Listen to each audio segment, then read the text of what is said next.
coup d'État de 1987. Le dossier de l'homicide de l'icône panafricaine Thomas Sankara a été renvoyé ce mardi devant le tribunal militaire de Ouagadougou. Et au Gabon, l'éducation pour tous est dans des conditions optimales. C'est l'une des préoccupations majeures de l'exécutif gabonais qui a instruit le ministre de tutelle à remédier à la situation. Constat fait ces derniers jours sur le terrain, les choses bougent au plaisir des apprenants et du corps enseignant. L'Organisation mondiale de la santé a demandé ce mardi la suspension dans le monde entier de la vente de mammifères sauvages en raison d'importants risques de transmission de nouvelles maladies infectieuses à l'homme.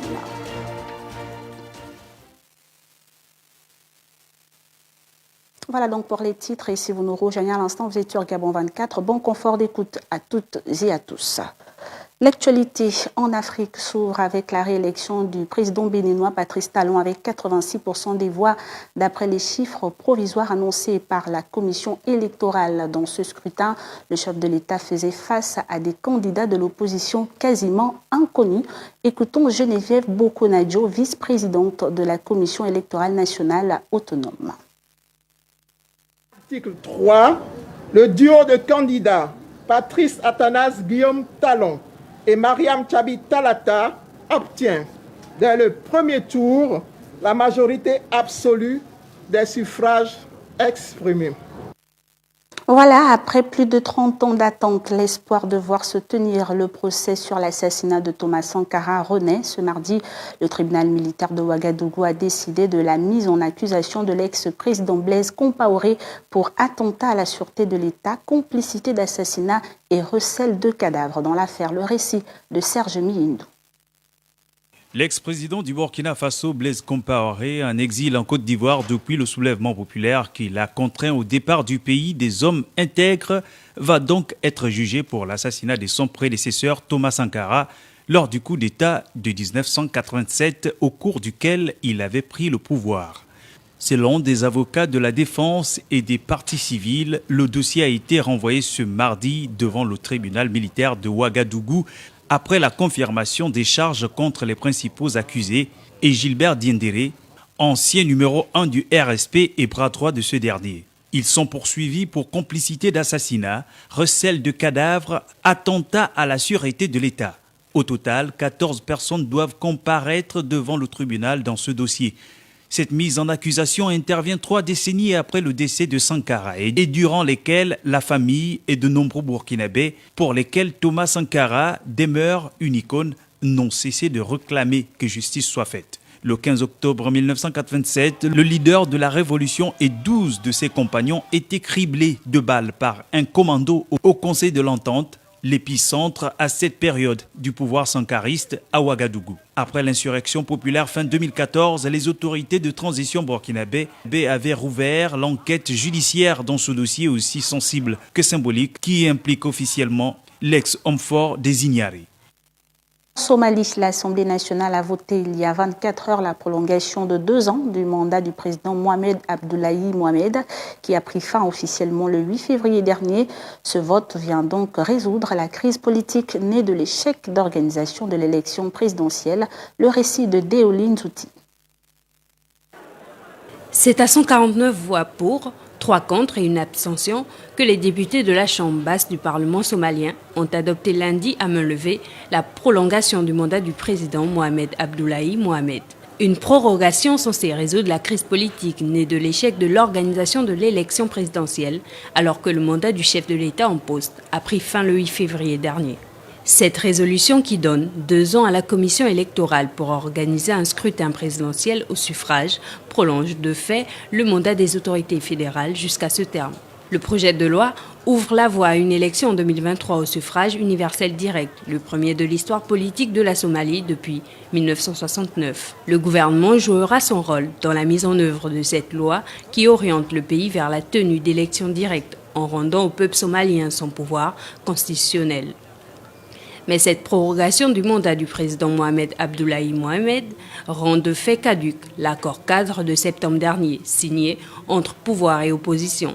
Un document qui ouvrait la voie à des élections parlementaires et présidentielles indirectes fin 2020 et début 2021. Pour rappel, ce projet de loi avait été introduit à l'Assemblée nationale après des tentatives. Et en Afrique du Sud, Cyril Ramaphosa a annoncé le 12 avril dans son message hebdomadaire à la nation vouloir adopter le développement de l'industrie numérique par le biais des technologies de l'information et de la communication après avoir constaté justement les effets négatifs de la pandémie du coronavirus dans son pays. Le récit. C'est une économie sud-africaine durement touchée par la pandémie du coronavirus que compte relancer Cyril Ramaphosa. Bien qu'il ne soit pas parfait, le régime juridique actuel régissant les TIC en Afrique du Sud a été plus que suffisant et a permis aux fournisseurs d'Internet de lancer sur le marché des connexions Internet à haut débit par fibre optique. À ce jour, dans le pays, les entreprises de TIC ne sont pas en mesure d'innover parce qu'elles dépendent du gouvernement et de ses objectifs politiques. Il faut donc qu'avec cet appel de Ramaphosa, les décideurs comprennent le fonctionnement de l'économie de l'information et définissent en conséquence leurs priorités. L'époque de la législation musclée et rigide est révolue, pense bon nombre d'observateurs, car plus acceptable dans un monde connecté à l'échelle mondiale. Adopter l'industrie numérique aiderait donc le pays à forger une nouvelle économie dans une nouvelle réalité mondiale. Ainsi, pour relancer l'économie sud-africaine durement touchée par la pandémie du coronavirus, Cyril Ramaphosa compte désormais sur le développement de ce secteur. Le plan de relance économique du pays consistera à transformer les anciennes méthodes. L'une des façons concrètes d'y parvenir sera d'exploiter le potentiel de création d'emplois de l'économie numérique, dont la croissance n'a été que accélérée par la pandémie de coronavirus. Et pendant ce temps, au Sénégal, le gouvernement veut apporter son soutien au célèbre centre de recherche biomédicale pour la fabrication de vaccins anti-Covid-19 d'ici l'année prochaine. L'annonce a été faite à Dakar par le ministre sénégalais de la Santé. C'est à l'occasion de l'ouverture de la conférence virtuelle d'Africa CDC sur l'expansion de la production des vaccins en Afrique que Abdoulaye Diouf Sarr, ministre sénégalais de la Santé et de l'Action sociale, a annoncé la production prochaine des vaccins anti-Covid-19 par l'Institut Pasteur de Dakar. L'Afrique est larguée dans la course aux vaccins contre la Covid-19. C'est ce constat amer qui a poussé le Sénégal, en collaboration avec la France, la Banque européenne d'investissement et d'autres partenaires, à initier un projet alternatif de production de vaccins sur place. Pour le membre du gouvernement sénégalais, l'Institut Pasteur de Dakar a une expérience à capitaliser pour bâtir une production régionale selon une stratégie qui va demander la coordination de l'Union africaine à travers son agence de santé publique Africa CDC. Abdoulaye Diouf Sarr espère bien que les 2 journées de réflexion organisées par Africa CDC soient l'occasion, dit-il, de mettre en avant toutes les solutions que le continent africain peut offrir à la production et que l'accès global de vaccins soit une réalité. Mais le Sénégal n'est pas le seul pays du continent à afficher cette ambition. Au-delà de l'Afrique du Sud, qui a déjà développé son vaccin Johnson & Johnson contre le coronavirus, le Nigeria a lui aussi annoncé le mois dernier que le processus de développement des vaccins locaux était en bonne voie. Et pour ce qui est du Gabon, après une opération de sensibilisation axée sur la présentation du plan national de vaccination anti-Covid-19 aux leaders religieux et aux responsables des entreprises, le ministre de la Santé, le Dr Guy-Patrick Obiang-Dong, a procédé ce mardi au lancement de la campagne de vaccination à Port-Gentil, la capitale économique gabonaise. Le point avec Marielle Biogou sur les écrits de Rona Charline Mouenkondé. Dans la ville pétrolière du Gabon, c'est au centre hospitalier régional de Tchengué, ce mardi, qu'a été donné le coup d'envoi de la vaccination dans la province de l'Ogooué-Maritime. Donc nous sommes ici présentement au centre hospitalier régional de Tchengué pour lancer cette deuxième phase du plan national de vaccination qui aujourd'hui démarre dans la province de l'Ogooué-Maritime. Pour cette première journée, ce sont 33 volontaires qui se sont fait vacciner. Le site en lui-même a une capacité d'accueil de 50 personnes jour. Les autorités ont donc appelé les populations à se faire vacciner. Nous demandons à la population de Port-Gentil, à la population de l'Ogooué-Maritime de venir massivement se faire vacciner pour pouvoir les protéger contre la Covid-19. Nous avons trop de décès, nous avons trop de patients hospitalisés, nous avons trop de séquelles aujourd'hui pulmonaires à cause de cette maladie. Pour nous protéger contre ces conséquences désastreuses de la maladie, protégeons-nous en nous vaccinant. Nous allons tout faire, ainsi que le ministre l'a indiqué, pour appeler les populations à venir se faire vacciner massivement en leur demandant de faire fi des fausses rumeurs véhiculées ici et là qui risquent d'hypothéquer lourdement cette opération qui vise à nous sortir de la catastrophe sanitaire. Ce centre de vaccination, le seul retenu pour le moment dans la province, dispose de 2 points de vaccination et de 2 lits d'observation. Il est ouvert du lundi au samedi de 8h à 13h, en plus du 13-14. Les Port-Gentillais et Port-Gentillaises voulant se faire vacciner peuvent également appeler le numéro vert 077 34 39 14. La province du Haut-Ogooué constituera, selon les autorités sanitaires, la 3e étape d'extension de la campagne de vaccination au Gabon. Le porte-parole de la présidence de la République, Jessiela Ekoga, a tenu une conférence de presse ce mardi 13 avril à Libreville devant la presse nationale et internationale. Le but était donc de revenir sur l'agenda du chef de l'État de ces dernières semaines. Le compte-rendu de John Cyril Ndomingue et Lewis Midjougou.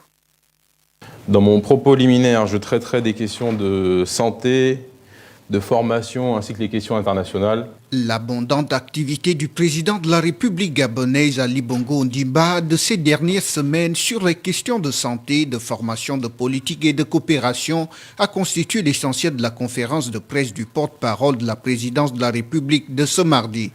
Agir face au virus, cela signifie accélérer sur le front de la campagne de vaccination. Les débuts de cette campagne sont un succès. Nous constatons un fort engouement. À ce jour, 4043 personnes ont déjà reçu leur première dose de vaccin. Aucun effet indésirable n'a été relevé. Nous avons réformé en profondeur le système de formation au Gabon pour donner la priorité à la formation technique professionnelle. L'enseignement technique et professionnel doit devenir la norme au Gabon, comme il est ailleurs dans certains pays dans lesquels cette voie est une réussite. Du défi d'accélération de la campagne de vaccination contre la Covid-19 à l'objectif d'arrimer les nouvelles offres de formation aux exigences actuelles du marché de l'emploi, l'agenda de l'exécutif doit aussi traiter du choix du Gabon parmi les 40 pays du monde invités à la préparation de la prochaine COP26. Le président de la République est l'un des 40 dirigeants de la planète triés sur le volet à avoir été convié par le président américain Joe Biden à participer à un sommet mondial sur le climat qui se déroulera les 22 et 23 avril prochains en distanciel en raison de la pandémie.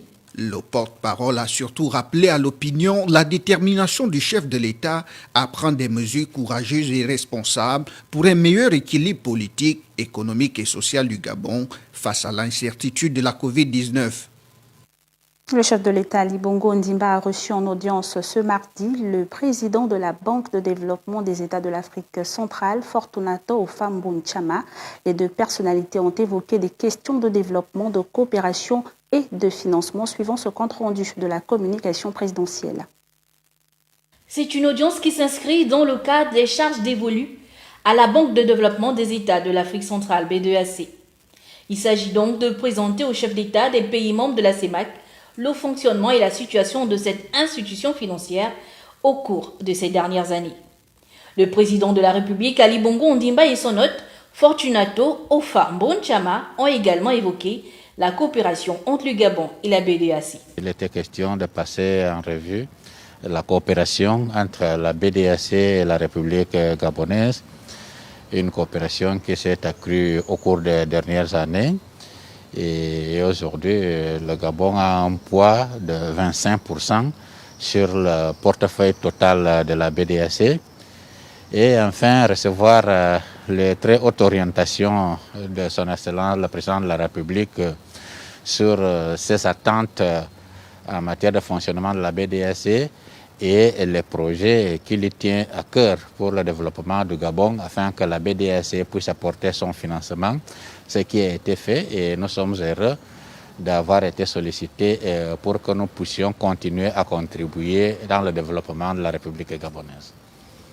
La Banque de développement des États de l'Afrique centrale a vu le jour en 1975. En 2020, par exemple, dans un contexte économique rendu difficile par la Covid-19, le Gabon a bénéficié d'un financement de cette institution dans le but d'accompagner les PME gabonaises dans le développement de leurs activités. Et en 2018, il vous souviendra que le président gabonais Ali Bongo Ondimba annonçait la mise en place d'un plan de rénovation et d'extension des infrastructures scolaires. Les instructions sont mises en application depuis quelque temps déjà par la tutelle avec la construction des salles de classe, écoles, ainsi que le réaménagement et l'extension de l'existant. On fait le point avec Linda Ningona. C'était en réponse à la convention des syndicats de l'éducation nationale qu'Ali Bongo Ondimba, le président gabonais, a annoncé en 2018 le plan de rénovation et d'extension de salles de classe à l'échelle nationale. 3 ans plus tard, l'heure a un bilan à mi-parcours. Pour cette nouvelle année, plusieurs nouveaux établissements ont été construits, réhabilités, achevés ou acquis. Dans un contexte très difficile, nous sommes parvenus à proposer 400 nouvelles salles de classe. En décembre dernier, un voyage de presse organisé par le ministre de l'Éducation nationale avait permis de voir la matérialisation de la vision du chef de l'État.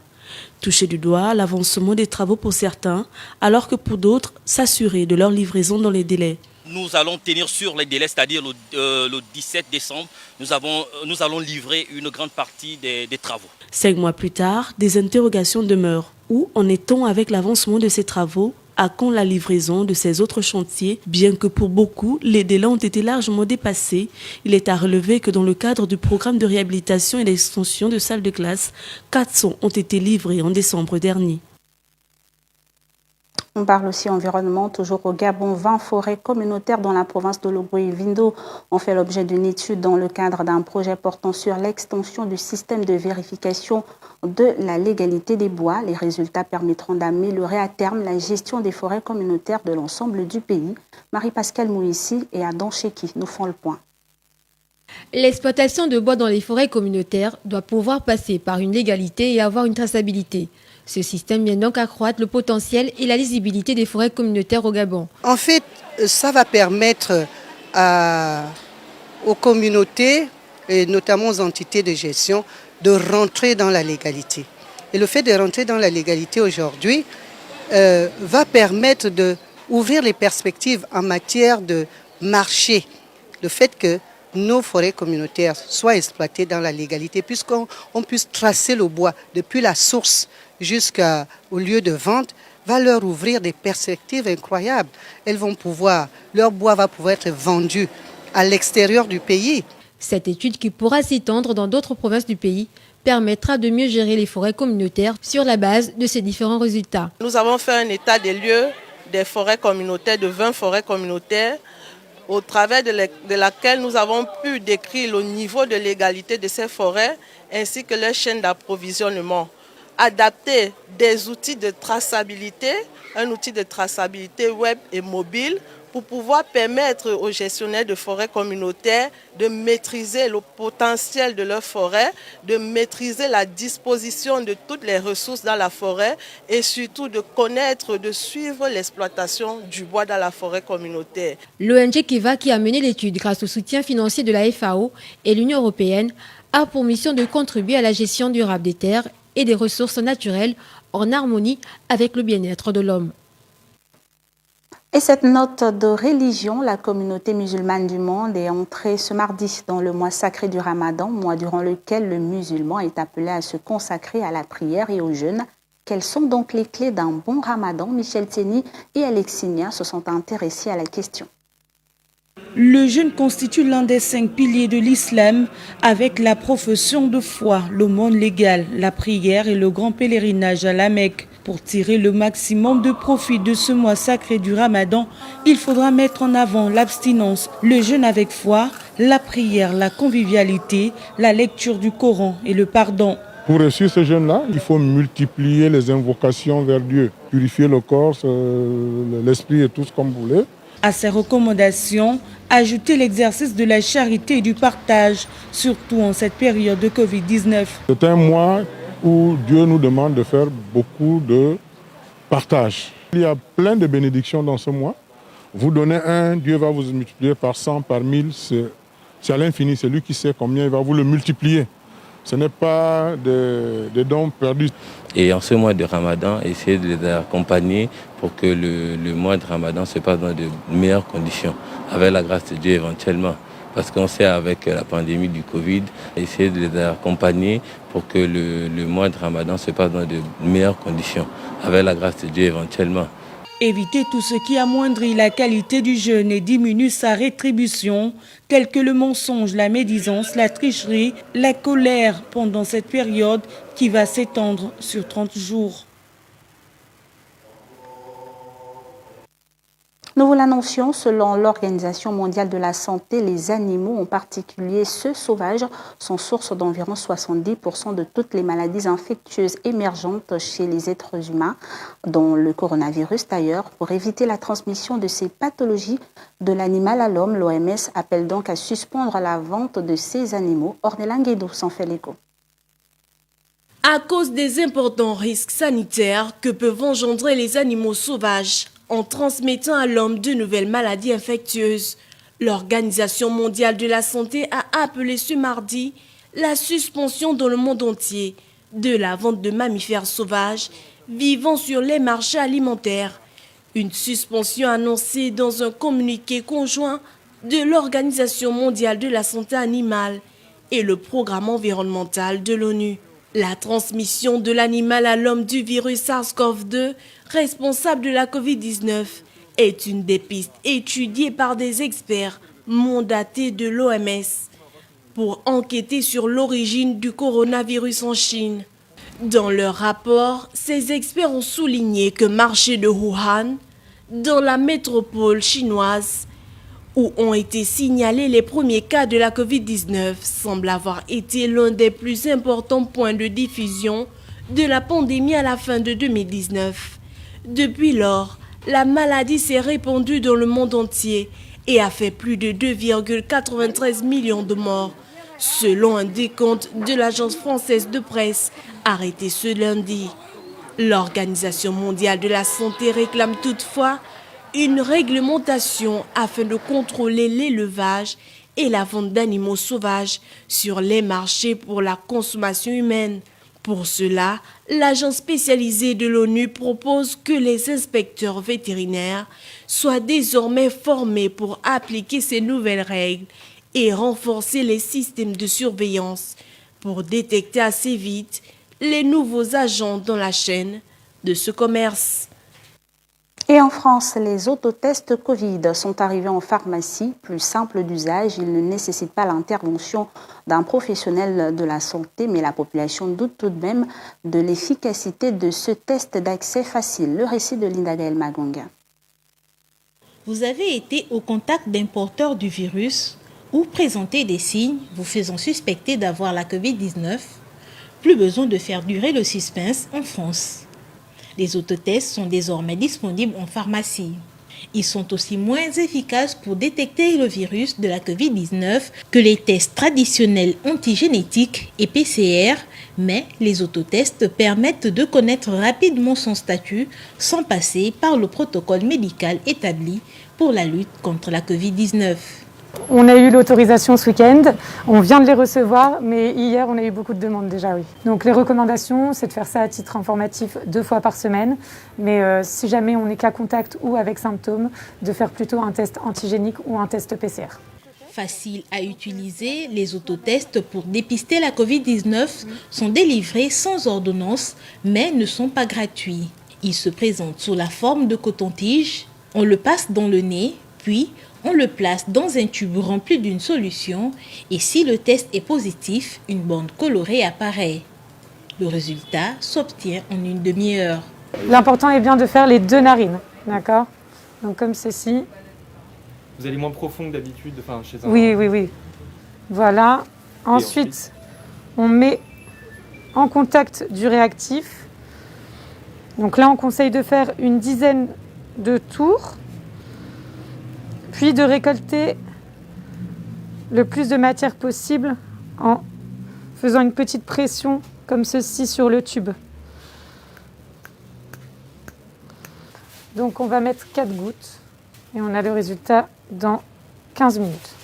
Autorisé par arrêté, la vente en pharmacie des autotests Covid-19 à partir de ce lundi va progressivement se déployer dans d'autres villes. Du sport pour clore, sans surprise, puisque seul candidat, l'homme d'affaires espagnol Florentino Pérez, 74 ans, a été réélu président du Real Madrid pour un 6e mandat. L'annonce a été faite par le club dans la nuit de lundi à mardi. Il sera donc à la tête de la Maison Blanche jusqu'en 2025. Retour sur cette actualité avec Gaël Mapessi. Une seule candidature a été validée par le comité électoral et en vertu des statuts en vigueur du club, Florentino Pérez Rodríguez a été proclamé président selon un communiqué du Real Madrid diffusé dans la nuit de lundi à mardi. Le comité électoral du club madrilène s'est réuni mardi très tard dans la nuit après avoir laissé s'écouler la journée de lundi, date limite pour présenter sa candidature pour la présidence du Real. La liste, emmenée par l'homme d'affaires espagnol de 74 ans, a été automatiquement élue et la réunion s'est terminée à 0 heure, précise le communiqué du club. Il s'agit du 4e mandat consécutif pour Pérez, son 6e au total. Les grands enjeux de ce nouveau mandat seront la finalisation des travaux de rénovation du stade Santiago Bernabéu, la gestion des finances du club après la pandémie et le recrutement de Kylian Mbappé et Erling Haaland, les deux prodiges ciblés par le Real Madrid. Patron d'ACS, l'un des principaux groupes de construction et de BTP au monde, Florentino Pérez était devenu président en 2009 après un premier passage à la tête du Real des Galactiques entre 2000 et 2006. Il a ensuite été réélu à son poste en 2013, puis en 2017, sans qu'aucun candidat ne soit présenté face à lui. Au total, Pérez a déjà passé près de 18 années à la tête du club merengue. Voilà qui met un terme à cette grande édition d'information de la soirée. Place à présent au rappel des titres. Au Bénin, le président Patrice Talon a été réélu pour un second mandat dès le premier tour avec 86% des voix d'après les résultats publiés par la commission électorale du pays. Au Burkina Faso, l'ex-président Blaise Compaoré en exil en Côte d'Ivoire va être jugé pour l'assassinat de son prédécesseur lors du coup d'État de 1987. Le dossier de l'homicide de l'icône panafricaine Thomas Sankara a été renvoyé ce mardi devant le tribunal militaire de Ouagadougou. Et au Gabon, l'éducation pour tous est dans des conditions optimales. C'est l'une des préoccupations majeures de l'exécutif gabonais qui a instruit le ministre de tutelle à remédier à la situation. Constat fait ces derniers jours sur le terrain, les choses bougent au plaisir des apprenants et du corps enseignant. L'Organisation mondiale de la santé a demandé ce mardi la suspension dans le monde entier de la vente de mammifères sauvages en raison d'importants risques de transmission de nouvelles maladies infectieuses à l'homme.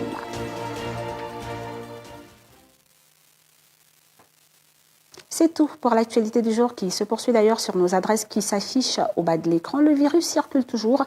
Respectons tous et scrupuleusement les gestes barrières et puis faisons-nous vacciner. Bonne suite des programmes sur Gabon 24.